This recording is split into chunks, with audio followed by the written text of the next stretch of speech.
예, 오늘은 우리가 빌어야 할 복이라는 제목을 가지고 함께 말씀을 듣도록 하겠습니다. 우리 연말이 되고 새해가 되면 이제 새해 복 많이 받으세요 라는 인사를 많이 합니다. 여러분들도 많이 하고 많이 받으셨을 것 같은데요. 요즘엔 이 인사는 이제 대면에서 듣기보다는 SNS를 통해서 많이 이제 듣는 것 같습니다. 카톡이나 뭐 이런 것들을 통해서 많이 전달이 되고 또 많이 인사를 합니다. 다음 해에는 연말이 이제 새해에는 지난해보다 좀 더 좋은 일들이 많이 있기를 바라는 마음으로 이제 인사를 하는 거겠죠. 이게 아마 지난해의 삶이 좀 고달플수록, 지난해의 삶이 더 고달플수록 그 새해 인사의 희망이 좀 더 간절해지는 것 같습니다. 여러분 기억이 나시는지 모르겠는데 부자 되세요라는 광고 혹시 기억이 나시나요? 부자 되세요라는 광고. 이 광고가 언제 방영이 됐었냐면, 언제 TV에 나왔었냐면 갓 IMF의 관리를 벗어났던 2001년 겨울이었습니다. 새해를 기다리는 12월 한 카드 회사의 광고에서 그 당시 최고의 인기 배우 중에 하나였던 김정은 씨가 이제 부자 되세요라는 그런 광고를 했었어요. 근데 이 광고가 우리 뇌리 속에 굉장히 강하게 남아 있잖아요. 근데 이 광고가 12월부터 1월까지 딱 2달 했던 광고라고 합니다. 딱 2달 했던 광고인데 이 광고가 많은 사람들의 기억 속에 아직도 남아 있어요. 왜 그럴까? 아마 그 당시만 해도 아직 이제 외환 위기의 그 트라우마에서 완전히 벗어나지 못한 때였고, 또 많은 국민들이 경제가 어렵다, 우리 경제가 참 어렵다라는 경제적인 위기 의식 속에서 살고 있었습니다. 그래서 그 부자 되세요라는 그 인사가 큰 희망을 주는 그런 메시지였던 거예요. 물론 이 광고 인사 문구가 굉장히 노골적이잖아요. 좀 세속적으로 속되게 보이고, 그래서 많은 비판도 있었지만, 그런 비판들도 있었지만, 어쨌거나 그 당시 사람들에게 희망을 주는 메시지였던 것은 분명합니다. 지난해도 코로나 여파가 지속되는 한 해였어요. 2년째 그런 해였는데, 대다수 국민들이 코로나 확진자의 추이에 귀를 기울이면서 하루를 시작했고, 또 언제 어디서 감염될지 모른다라는 불안함에 시달리면서 하루하루를 살았습니다. 이전에 누리던 많은 것들이 우리의 삶 속에서 사라져 버렸고, 또 새로운 환경에 적응해야 하는 그런 어려움들도 많이 겪었습니다. 특별히 소상공인, 장사를 하시는 소상공인들, 또 저소득층의 삶은 더욱더 팍팍해졌고, 대면 복지 서비스가 필요한, 누군가 가서 돌봐줘야 하고 뭔가를 제공해야 하는 그런 장애인들, 또 노숙인들, 또 쪽방촌 주민들의 삶은 더 팍팍해졌습니다. 청년들의 취업의 문은 더 좁아졌고, 그래서 전체 취업률이 2011년 이후로 가장 낮아진 한 해이기도 했습니다. 저는 잘 몰랐는데 목욕탕 같은 것이 굉장히 필수적인 복지 서비스 중에 하나라고 합니다. 왜냐하면 집에서 씻지 못하는 분들, 그런 환경이 제대로 제공되지 못하는 분들이 굉장히 많대요.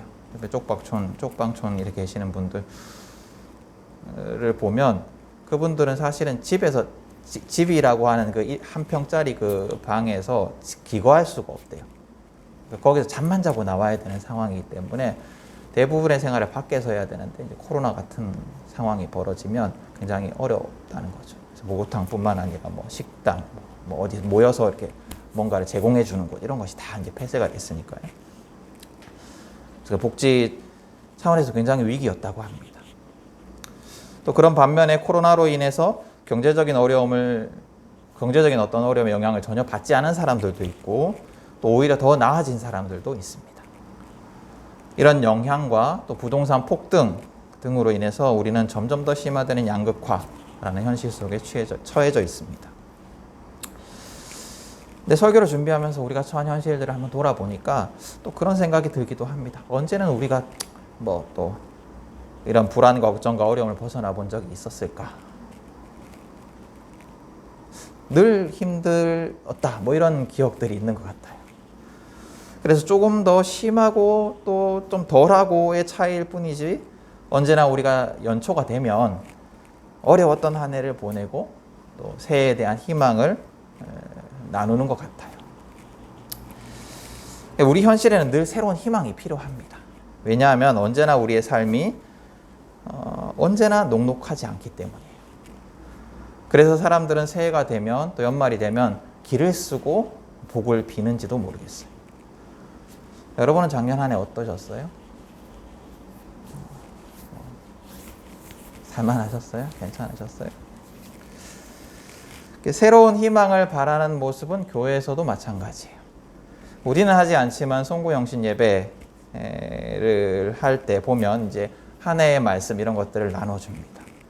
근데 그 말씀 카드엔 여러 가지 이제 복의 말씀들이 가득한데 그 중에 사람들이 제일 좋아하는 말씀들은 어떤 말씀들이냐면 내 입을 크게 열라 내가 채우리라 이런 말씀들입니다. 저도 그런 말씀 옛날에 되게 받으면 기분 좋았던 기억이 납니다. 근데 이게 시편 81편 10절 말씀인데 사실은 이 말씀의 의미가 뭐냐면 다른 것 의지하지 말고 하나님만 의지해라 이런 의미인데요. 근데 이제 사람들은 이 말씀을 보면서 그래 크게 기도해야지, 큰 꿈을 꾸고 기도해야지, 큰 꿈을 꾸면서 크게 기도하면 하나님께서 그 기도에 반드시 응답해 주실 거야 이렇게 이제 기대를 합니다. 그래서 그 말씀 붙들고 자녀가 성공하기를, 또 우리 집의 경제적인 형편이 펴지기를, 또 건강해지기를 이런 것들을 이제 기대합니다. 이를테면 성경적인 부자 되세요 같은 거죠. 근데 여러분, 우리가 새해 기대해야 하는 복이 그런 것일까요? 그런 희망을 우리가 빌어야 될까? 우리가 정말로 기대해야 하는 복, 또 희망, 기대와 소망은 무엇일까요? 우리 구약 성경에 보면 예레미야서가 있습니다. 이제 남유다, 북이스라엘이 망하고 남유다만 남았을 그 이스라엘 당시의 선지자 예레미야 이야기가 기록되어 있는 책이 예레미야서예요. 예레미야는 그 북이스라엘이 이미 멸망했고 아수르에 의해서 이미 멸망했고 남유다마저 이제 그 멸망의 위기 속에 처해 있을 때에 그 유다 그때 이제 그 선지자로서 활동했던 그 사람인데 유다 멸망기에 우리의 지금의 위기의 이유는 우리의 죄악 때문이다. 회개해야 된다라는 말씀을 선포했던 그 선지자입니다. 근데 이제 불행히도 그 외침은 사람들에게 받아들여지지 않았고 남유다마저도 바벨론에 의해서 멸망당하게 됩니다. 근데 이런 과정 속에서 예레미야가 이제 회개의 말씀을 계속해서 선포하는데, 근데 회개의 말씀만 선포한 것이 아니라 희망의 말씀도 선포를 해요. 특별히 오늘 우리 성서 1과 표에 있는 31장 7절에서 14절까지의 말씀은 이미 아수르에 의해서 멸망당한 북이스라엘에 대한 하나님의 희망의 메시지를 담고 있습니다. 31장을 보면 이미 멸망당해서 약속의 땅에서 쫓겨나서 흩어져 버린 북이스라엘에게 하나님께서 이렇게 말씀을 하세요. 뭐라고 말씀을 하시냐면 내가 그들을 북녘 땅에서 데리고 오겠으며 땅의 맨 끝에서 모아오겠다. 그들이 눈물을 흘리면서 돌아올 것이며 그들이 간구할 때 내가 그들을 인도하겠다. 그들이 넘어지지 않게 평탄한 길로 인도하여 물이 많은 시냇가로 가게 하겠다. 나는 이스라엘의 아버지요 에브라임은 나의 맏아들이기 때문이다. 이 말씀이 선포되고 있던 때는 북이스라엘이 완전히 멸망한 때였어요. 그래서 사람들이 막 포로로 다 막 아수르 전역에 쫓겨나 버리고 또 새로운 민족들이 그곳에 막 강제로 이주당해가지고 유대인의 흔적도 없이 사라져 버렸어요. 때였어요. 유대인의 흔적도 없이 사라져 버렸을 때. 그래서 막 나중에 되면 이제 그 지역이 사마리아 지역이잖아요. 혼혈이 돼 버려가지고 유대인 취급도 못 받는 그런 지역이 되었는데 그런 때였습니다. 하나님은 그들의 죄로 인해서 망해버리고 흩어져 버린, 그래서 아무런 희망이 없는, 그들의 죄 때문에 아무런 희망이 없는, 또 그래서 간절히 희망이 필요한 이스라엘을 향해서 내가 구원하겠다, 내가 너희를 구원하겠다 약속을 하십니다. 이 예레미야서의 말씀을 보고 있으면 그 사람들이 뭐 회개해서 하나님께서 구원하시겠다 이런 말씀이 아니에요. 그냥 하나님께서 나의 백성이기 때문에 너희를 구원하겠다라고 말씀을 하십니다.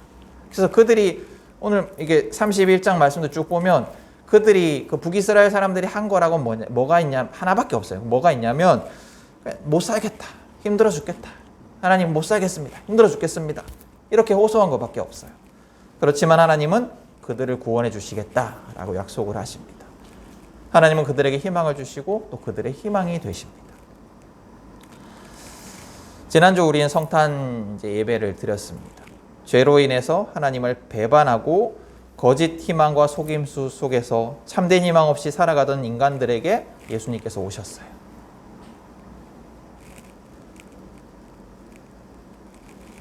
우리는 그 예수님을 기념했어요. 근데 이 예수님이 어떤 분이실까? 예수님이 누굴까? 베들레헴에서 태어난 그 예수가 누굴까? 왜 우리는 그 예수의 탄생을 축하할까요? 오늘 읽은 성경은 우리가 축하한 그 예수님이 누구인가에 대해서 우리에게 알려주고 있습니다. 여러분, 예수님이 어떤 분이십니까? 오늘 말씀을 보면 예수님은 태초부터 하나님과 함께 계신 분이다 라고 우리에게 가르치고 있습니다. 이 말은 여러 가지 의미가 있어요. 근데 오늘 주목하고자 하는 것은 뭐냐면 예수님의 오심, 예수님이 우리에게 오심이란 이 사건은 이미 오래전부터 약속되었다라는 거예요. 예수님의 이 땅에 오신 것은 즉흥적인 사건이 아니었습니다. 즉흥적인 결정이 아니었어요. 이미 오래전부터 하나님이 우리를 구원하시겠다라고 약속하셨고 그 약속과 계획 속에서 예수님이 바로 그때 오신 거예요. 여러분, 성경에는 우리 인간의 절망적인 상황에 대한 가르침과 동시에 계속되는 구원의 약속들이 있어요. 성경에는 우리를 향한 하나님의 그 약속들이 가득합니다. 좀 전에 말씀드린 예레미야의 예언도 직접적으로는 북이스라엘 사람들을 향한 예언이었지만 동시에 온 인류를 향한 희망의 약속이었습니다. 하나님은 죄악으로 인해서 고통받는 모든 사람들에게 구원을 약속하십니다. 우리의 죄악으로 인해서 스스로 고통받는 우리에게 하나님이 구원을 약속하세요. 내가 너희를 다시 찾아오겠다. 내가 너희를 복되게 하겠다. 너희의 모든 고통과 눈물을 기쁨으로 바꿔주시겠다라고 약속하십니다. 그냥 하나님이 우리의 하나님이기 때문에, 내가 너희를 백성 삼았기 때문에, 너희가 회개해서 그런 것이 아니라, 너희가 변화돼서 그런 것이 아니라 너희를 구원하겠다. 그냥 내가 구원하겠다라는 희망의 약속들이 가득합니다. 예수님은 그래서 이미 오래전부터 우리의 어떠함과 상관없이 하나님이 약속하신 그 구원의 약속을 따라서 우리에게 오신 거예요. 하나님의 그 구원 계획 속에서 오신 겁니다. 그리고 우리는 그 구원의 계획 속에서 예수를 믿고 또 구원을 받아서 이 자리에 앉아 있는 거예요. 우리가 잘나서 그런 것이 아니라, 우리가 뭔가를 잘 선택해서 그런 것이 아니라 그 구원의 계획 아래서 우리가 이 자리에 서 있는 겁니다. 그래서 우리의 구원은 다른 어떤 행위의 결과가 아니라 하나님의 약속의 결과예요. 하나님은 우리의 고통을 기쁨으로 또 눈물을 춤과 웃음으로 바꾸어 주시겠다 약속하셨고, 그 약속 속에서 우리가 구원을 받았고, 또 동시에 그 약속은 지금 우리의 삶 속에서도 유효합니다. 하나님은 우리의 삶을 지금도 그렇게 바꾸고 계셔요.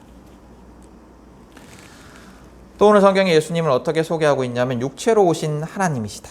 육체로 오신 하나님이시다 라고 얘기를 하고 있습니다. 우리 오늘 읽은 본문 앞쪽에 1장 1절은 이렇게 고백을 합니다. 태초에 말씀이 계셨다. 그 말씀은 하나님과 함께 계셨다. 그 말씀은 하나님이셨다. 그리고 14절은 이렇게 고백을 합니다. 그 말씀은 육신이 되어서 우리 가운데 사셨다. 하나님은 예수님을 통해서 육체로 우리 가운데 오셨습니다. 육체로 오셨다라는 말이 무슨 의미일까요? 육체로 오셨다. 이것도 여러 가지 의미가 있겠지만 그 중에 하나는 뭐냐면 우리의 모든 것을 공감하신다라는 의미예요. 우리와 같은 인간으로 이 땅에 오신 예수님은 우리와 똑같은 성정을 가진, 우리와 똑같은 감정과 성격을 가진, 우리와 똑같은 어떤 감각을 가진 그런 분이세요. 그래서 우리를 깊이 공감하십니다. 그 외부자로서, 우리의 외부자로서 거리를 두고 우리와 공감하시는 것이 아니라 우리와 같은 것을 느끼십니다. 그래서 아픈 나를 건강한 몸으로 위로하시는 것이 아니라 나와 함께 아파하시는 거예요. 슬픔과 걱정 속에 고통받는 나를 남으로써 위로하시는 것이 아니라 슬픔과 걱정을 함께 하심으로써 위로하십니다. 또 육체로 오셨다는 말은 또 어떤 의미가 있냐면 저 멀리 계신 것이 아니라 나와 아주 친밀한 관계와 거리 속에 계시다라는 의미이기도 합니다. 온 세상을 창조하시고 또 주관하시고 또 지금도 역사하시는 크고 위대하신 하나님은 저 멀리 하나님 나라에 계시는 것이 아니에요. 예수님 안에서 우리와 함께 하십니다.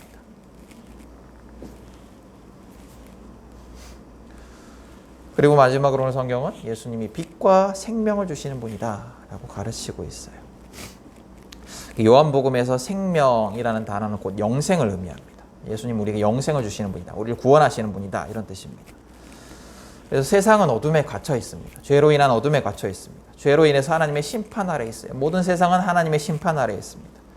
그래서 아무런 희망도 보이지 않는 곳이 세상이에요. 그 세상에 예수님께서 오시고 희망의 빛을 주신 거예요. 그 희망, 그 빛이 곧 영생입니다. 예수님은 온 세상을 구원하셔서 참 생명, 영원한 생명을 주시는 분이십니다. 여러분, 세상은 희망이 필요해요. 세상에는 복이 필요해요. 왜냐하면 세상에는 주님의 구원이 간절히 필요하기 때문입니다. 구원받아야 할 곳이기 때문이에요. 죄로 인해서 왜곡된 세상의 그 고통은 어떤 방법으로도 사라지지 않습니다. 아무리 애를 써도 세상을 둘러싼 고통과 악은 사라지지 않습니다. 우리가 아무리 애를 써봐도 세상의 그 악은 사라지지 않아요. 유일한 희망이 뭐냐면 하나님이세요. 하나님만이 하실 수 있어요. 그 하나님이 세상에 예수라는 희망을 주신 거예요. 구원의 길을 열어주신 거예요.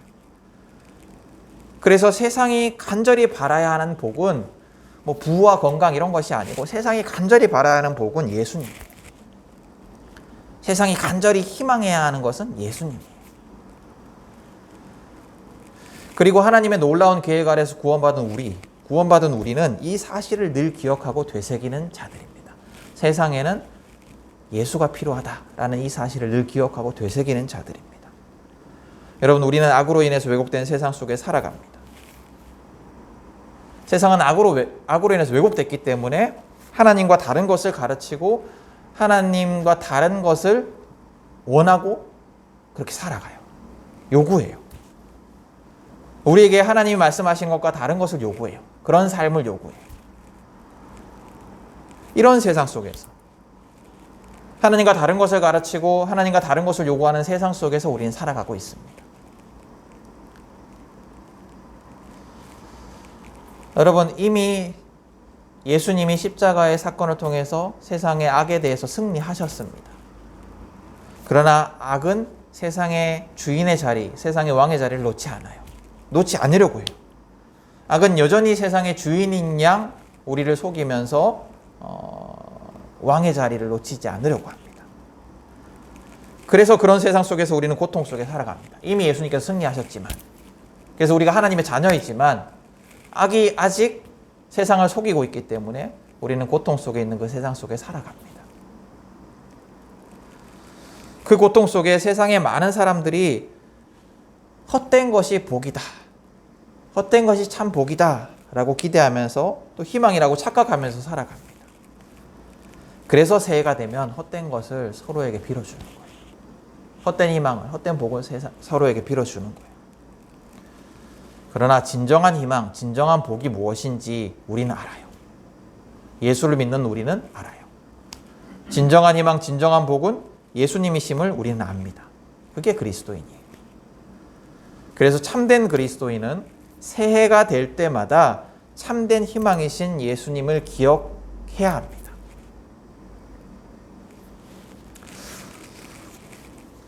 여러분, 한번 생각해 보십시오. 하나님이 세상과 다르지 않은 것을 희망이라 복이라 말하고 그것을 빌고 바라는 하나님의 백성들을 바라보면서 어떤 기분이실까요?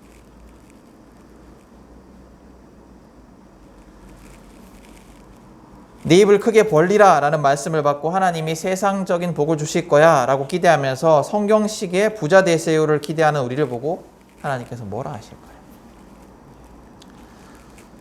하나님은 우리에게 세속적인 복을 희망으로 주신 것이 아니라 육체로 오신 하나님, 예수님을 복과 희망으로 주셨는데, 그래서 우리에게는 그 복과 희망이 있는데, 예수님이라는 그 복과 희망이 있는데 나와 함께 하시는 예수님을 바라보지 못하고 그 예수님과 함께하는 자에게 임하는 참 기쁨과 희망과 복을 누리지도 못한 채, 그 소중한 건 누리지 못한 채 세상적인 복에 마음과 눈을 빼앗겨서 결핍의 고통 속에 살아가는 하나님의 백성들을 바라보면서 하나님께서 어떤 마음이실까요?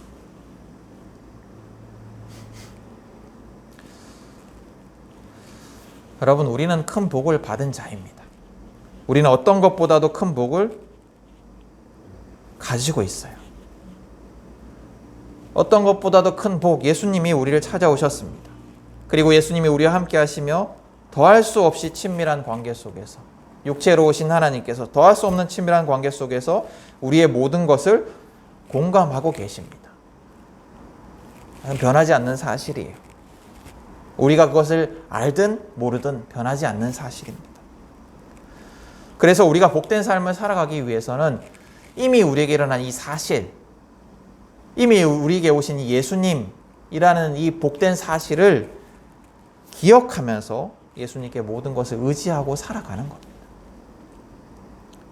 그러면 빛과 생명이신 예수님이 우리의 삶에서 어둠을 쫓아내주십니다.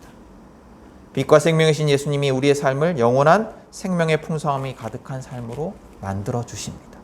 우리가 그 예수가 나와 함께 하신다는 사실을 기억하고 예수님을 의지하고 살아가며,